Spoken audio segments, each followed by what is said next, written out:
आज से लगभग 2500 साल पहले एक छोटा सा गांव टाइबर नदी के किनारे बसा हुआ किसी ने नहीं सोचा था कि यही जगह एक दिन दुनिया के सबसे शक्तिशाली साम्राज्य की राजधानी बनेगी। तलवारों की आवाज, सेनाओं की पच्चाप, कोलोसियम में गूंजती भीड़ की चीखें और सीनेट में तय होता पूरी दुनिया का भविष्य ये कहानी है ऐसे साम्राज्य की जिसने कानून लिखे, सड़कें बनाई, सेनाएं खड़ी की और इतिहास की दिशा बदल दी। रोम सिर्फ एक शहर नहीं था, ये एक विचार था, एक शक्ति थी और एक ऐसी विरासत जो आज भी हमारी दुनिया में जिंदा है। तो तैयार हो जाइए रोमन इतिहास की उस रोमांचक यात्रा के लिए जहां सत्ता है, युद्ध है, विश्वासघात है और है एक साम्राज्य का उत्थान और पतन। रोमन इतिहास विश्व के सबसे प्रभावशाली और विस्तृत इतिहासों में से एक है। रोमन सभ्यता ने राजनीति, कानून, स्थापत्य, भाषा, सैन्य संगठन और संस्कृति के क्षेत्र में गहरी छाप छोड़ी। रोम का उदय एक छोटे से नगर राज्य के रूप में हुआ, लेकिन समय के साथ यह एक विशाल साम्राज्य में बदल गया जिसने यूरोप, एशिया और अफ्रीका के बड़े भाग पर शासन किया। रोम की स्थापना किंवदंती के अनुसार रोम की स्थापना 753 ईसा पूर्व में रोमुलस और रेमस नामक जुड़वां भाइयों ने की थी। कहा जाता है कि वे मंगल देवता के पुत्र थे और एक मादा भेड़िए ने उनका पालन पोषण किया। यद्यपि यह कथा ऐतिहासिक नहीं मानी जाती, फिर भी यह रोम की सांस्कृतिक पहचान का महत्वपूर्ण हिस्सा है। वास्तविक इतिहासकार मानते हैं कि रोम की स्थापना टाइबर नदी के किनारे बसे कुछ जनजातियों द्वारा हुई थी। रोमन राजशाही काल रोम के प्रारंभिक इतिहास में राजशाही व्यवस्था थी। इस काल में 7 राजाओं ने शासन किया। अंतिम राजा टार्क्विनियस सुप्रबस एक अत्याचारी शासक था, जिसके कारण जनता में असंतोष फैला। 509 ईसा पूर्व में राजशाही को समाप्त कर दिया गया और गणराज्य की स्थापना हुई। रोमन गणराज्य का शासन सीनेट और निर्वाचित अधिकारियों द्वारा किया जाता था। इस व्यवस्था में कौंसल, सीनेटर और ट्रिब्यून जैसे पद महत्वपूर्ण थे। हालांकि गणराज्य लोकतांत्रिक था, लेकिन वास्तविक सत्ता धनी वर्ग यानी पैट्रिशियन के हाथों में थी। धीरे धीरे आम जनता, प्लेबियन ने अपने अधिकारों के लिए संघर्ष किया और उन्हें भी राजनीतिक अधिकार प्राप्त हुए। इस काल में रोम ने लगातार युद्धों के माध्यम से अपने क्षेत्र का विस्तार किया। प्यूनिक युद्ध रोम और कार्थेज के बीच हुए, जिनमें महान सेनापति हैनिबल प्रसिद्ध है। अंततः रोम विजयी हुआ और भूमध्य सागर क्षेत्र की प्रमुख शक्ति बन गया। गणराज्य का पतन लगातार युद्धों, आंतरिक संघर्षों और सत्ता की लालसा ने गणराज्य को कमजोर कर दिया। जूलियस सीजर इस काल का सबसे प्रमुख व्यक्ति था। उसने गॉल पर विजय प्राप्त की और अत्यधिक लोकप्रिय हो गया। 44 ईसा पूर्व में उसे तानाशाह घोषित किया गया, लेकिन उसी वर्ष सीनेट के सदस्यों ने उसकी हत्या कर दी। सीजर की मृत्यु के बाद गृहयुद्ध छिड़ गया। अंततः उसके दत्तक पुत्र ऑक्टेवियन विजयी हुआ और 27 ईसा पूर्व में उसे ऑगस्टस की उपाधि मिली। यहीं से रोमन साम्राज्य की शुरुआत हुई। रोमन साम्राज्य ऑगस्टस को पहला रोमन सम्राट माना जाता है। उसके शासन में शांति और स्थिरता का काल आया, जिसे पैक्स रोमाना कहा जाता है। इस समय कला, साहित्य, स्थापत्य और व्यापार का अभूतपूर्व विकास हुआ। रोमन साम्राज्य अपने चरम पर दूसरी शताब्दी ईस्वी में पहुंचा। इस समय इसका विस्तार ब्रिटेन से लेकर मिस्र और मेसोपोटामिया तक था। रोमन सेना अत्यंत अनुशासित और शक्तिशाली थी, जिसने साम्राज्य को लंबे समय तक सुरक्षित रखा। रोमन संस्कृति और समाज रोमन समाज वर्गों में विभाजित था। उच्च वर्ग में पैट्रिशियन और निम्न वर्ग में प्लेबियन आते थे। दास प्रथा भी प्रचलित थी। रोमन कानून व्यवस्था अत्यंत विकसित थी और आज भी कई आधुनिक कानून प्रणालियां उससे प्रेरित हैं। रोमन स्थापत्य अद्भुत था। कोलोसियम, रोमन सड़कें, जल सेतु, एक्वाडक्ट और स्नानागार आज भी उनकी इंजीनियरिंग क्षमता के प्रमाण हैं। लैटिन भाषा रोमन साम्राज्य की मुख्य भाषा थी, जिससे आगे चलकर फ्रेंच, स्पेनिश, इटालियन जैसी भाषाएं विकसित हुईं। ईसाई धर्म का उदय प्रारंभ में रोमन साम्राज्य में ईसाइयों पर अत्याचार किए गए, लेकिन 4वीं शताब्दी में सम्राट कॉन्स्टेंटाइन ने ईसाई धर्म को मान्यता दी। बाद में सम्राट थियोडोसियस ने इसे राजधर्म घोषित कर दिया। इससे रोमन समाज और राजनीति में बड़ा परिवर्तन आया। रोमन साम्राज्य का पतन 5वीं शताब्दी में पश्चिमी रोमन साम्राज्य का पतन हो गया। इसके कारणों में आंतरिक भ्रष्टाचार, आर्थिक संकट, कमजोर प्रशासन और बर्बर जनजातियों के आक्रमण शामिल थे। 476 ईस्वी में अंतिम पश्चिमी रोमन सम्राट को अपदस्थ कर दिया गया।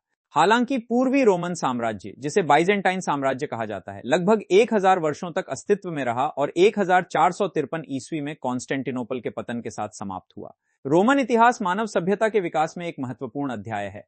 इसकी राजनीतिक व्यवस्था, कानून, स्थापत्य और संस्कृति ने आधुनिक विश्व को गहराई से प्रभावित किया है। यद्यपि रोमन साम्राज्य का अंत हो गया, लेकिन उसकी विरासत आज भी जीवित है। रोम वास्तव में एक ऐसा साम्राज्य था जिसने इतिहास की दिशा को बदल दिया। रोमन साम्राज्य की सफलता का एक बड़ा कारण उसकी उत्कृष्ट प्रशासनिक व्यवस्था थी। रोम ने अपने विशाल साम्राज्य को प्रांतों, प्रोविंस में बांटा हुआ था। प्रत्येक प्रांत का शासन एक गवर्नर करता था, जो सम्राट या सीनेट के प्रति उत्तरदायी होता था। कर संग्रह, कानून व्यवस्था और सैन्य सुरक्षा की जिम्मेदारी इन्हीं प्रांतीय अधिकारियों पर होती थी।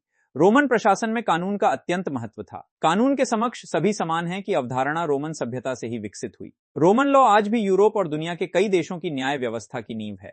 रोमन सेना प्राचीन विश्व की सबसे शक्तिशाली और अनुशासित सेनाओं में से एक थी। सैनिकों को कठोर प्रशिक्षण दिया जाता था। सेना को लीजन नामक इकाइयों में बांटा गया था। प्रत्येक लीजन में लगभग 5,000 से 6,000 सैनिक होते थे। रोमन सैनिक न केवल युद्ध में कुशल थे, बल्कि वे सड़कें, किले और पुल बनाने में भी दक्ष थे। जहां भी रोमन सेना जाती, वहां स्थायी संरचनाएं बनती, जिससे साम्राज्य की पकड़ मजबूत होती जाती। रोमन अर्थव्यवस्था रोमन साम्राज्य की अर्थव्यवस्था कृषि, व्यापार और कर प्रणाली पर आधारित थी। गेहूं, जैतून और अंगूर प्रमुख कृषि उत्पाद थे। रोम ने भूमध्य सागर को व्यापार का केंद्र बना दिया था, जिसे रोमन झील भी कहा जाता था। सिक्कों का प्रचलन व्यापक था, जिससे व्यापार में सुविधा हुई। रोम में सोने, चांदी और तांबे के सिक्के चलते थे। दास श्रम भी अर्थव्यवस्था का एक महत्वपूर्ण हिस्सा था, विशेषकर कृषि और खनन क्षेत्रों में। शिक्षा और बौद्धिक जीवन रोमन शिक्षा प्रणाली ग्रीक संस्कृति से अत्यधिक प्रभावित थी। धनी परिवारों के बच्चों को व्याकरण, तर्कशास्त्र, दर्शन और वक्तृत्व कला की शिक्षा दी जाती थी।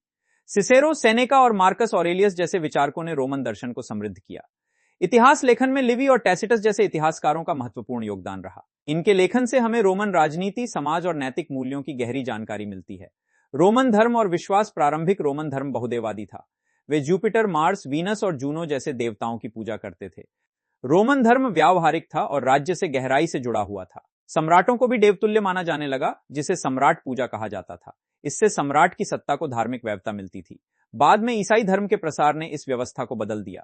महिलाओं की स्थिति रोमन समाज में महिलाओं की स्थिति मिश्रित थी। उन्हें राजनीतिक अधिकार नहीं थे, लेकिन परिवार और सामाजिक जीवन में उनका महत्वपूर्ण स्थान था। धनी महिलाएं शिक्षा प्राप्त कर सकती और संपत्ति की मालिक भी बन सकती थीं। हालांकि विवाह और पारिवारिक निर्णयों में पुरुषों का प्रभुत्व बना हुआ था, फिर भी रोमन महिलाओं को अन्य प्राचीन सभ्यताओं की तुलना में कुछ अधिक स्वतंत्रता प्राप्त थी। मनोरंजन और जनजीवन रोमन जनता के लिए मनोरंजन अत्यंत महत्वपूर्ण था। ग्लैडिएटर युद्ध, रथ दौड़ और नाट्य मंचन बहुत लोकप्रिय थे। कोलोसियम जैसे विशाल रंगमंच इसी उद्देश्य से बनाए गए थे।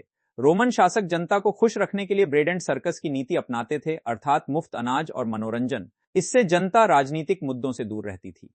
रोमन स्थापत्य और विज्ञान रोमन स्थापत्य व्यावहारिकता और भव्यता का अद्भुत मिश्रण था। उन्होंने कंक्रीट का प्रयोग बड़े पैमाने पर किया, जिससे विशाल इमारतों का निर्माण संभव हुआ। जल सेतु, एक्वाडक्ट रोमन इंजीनियरिंग का उत्कृष्ट उदाहरण है, जिनसे शहरों में स्वच्छ जल की आपूर्ति होती थी। रोमन कैलेंडर और सड़क निर्माण प्रणाली भी अत्यंत उन्नत थी।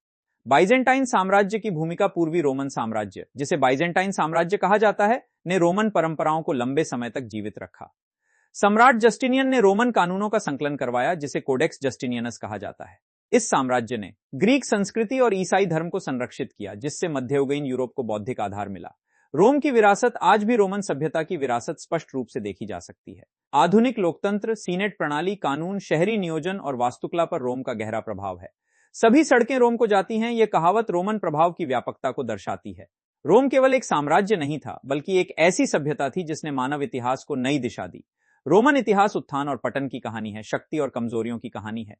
यह हमें सिखाता है कि कोई भी साम्राज्य कितना भी शक्तिशाली क्यों न हो, यदि आंतरिक एकता और नैतिकता कमजोर हो जाए तो पतन निश्चित है। फिर भी रोम का योगदान अमर है। उसकी राजनीतिक समझ, प्रशासनिक दक्षता और सांस्कृतिक विरासत आज भी मानव सभ्यता को प्रेरणा देती है।